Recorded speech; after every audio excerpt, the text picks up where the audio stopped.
যশোরের ঝিকরগাছায় ঘটেছে এক বিস্ময়কর ঘটনা। আহত একটি হনুমান যেন নিজের যন্ত্রণা বুঝেই হেঁটে পৌঁছে গেছে পশু হাসপাতালে চিকিৎসা নিতে। প্রাণীর এমন আচরণে চাঞ্চল্যের সৃষ্টি হয়েছে পুরো এলাকায়।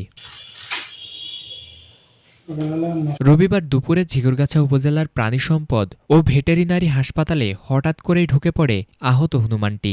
উপস্থিত লোকজন প্রথমে বিষয়টি দেখে বিস্মিত হয়ে পড়েন। পরে দেখা যায় কোনো দ্বিধা ছাড়াই হনুমানটি সরাসরি চিকিৎসা টেবিলে গিয়ে বসে পড়ে। খবর পেয়ে দ্রুত ঘটনাস্থলে এসে চিকিৎসা শুরু করেন উপজেলা প্রাণী সম্পদ কর্মকর্তা ডাক্তার মাসুমা আক্তার এবং প্রাণী সম্পদ সম্প্রসারণ কর্মকর্তা ডাক্তার আব্দুর রহমান শেখ। চিকিৎসকরা জানান, প্রাণীটির শরীরের পেছনের অংশে আঘাতের চিহ্ন রয়েছে। ধারণা করা হচ্ছে আঘাত পাওয়ার পর চিকিৎসার খোঁজেই সে বিভিন্ন স্থানে ঘুরছিল। গতকাল 12টার দিকে আমাদের অফিসে একটি হনুমান এসেছিল। ও এসে প্রথমে আমাদের যে ট্রিটমেন্ট শেড ওখানে বসেছে, ওখানে কিছুক্ষণ থেকেছে।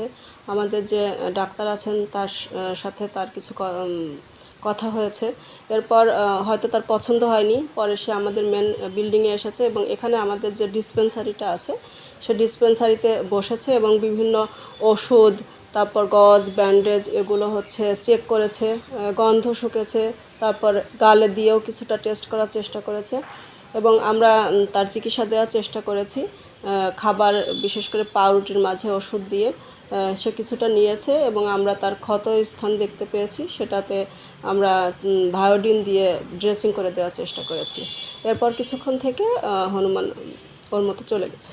ঘটনাটি দ্রুত এলাকায় ছড়িয়ে পড়লে সাধারণ মানুষের মধ্যে ব্যাপক কৌতূহল সৃষ্টি হয়। অনেকেই ঘটনাটি দেখতে হাসপাতালে ভিড় করেন। প্রাণীর এমন আচরণে কেউ কেউ বিস্মিত হয়েছেন, আবার কেউ মুগ্ধতা প্রকাশ করেছেন। ফরিদুল ইসলাম ইমন, এটিএন বাংলা।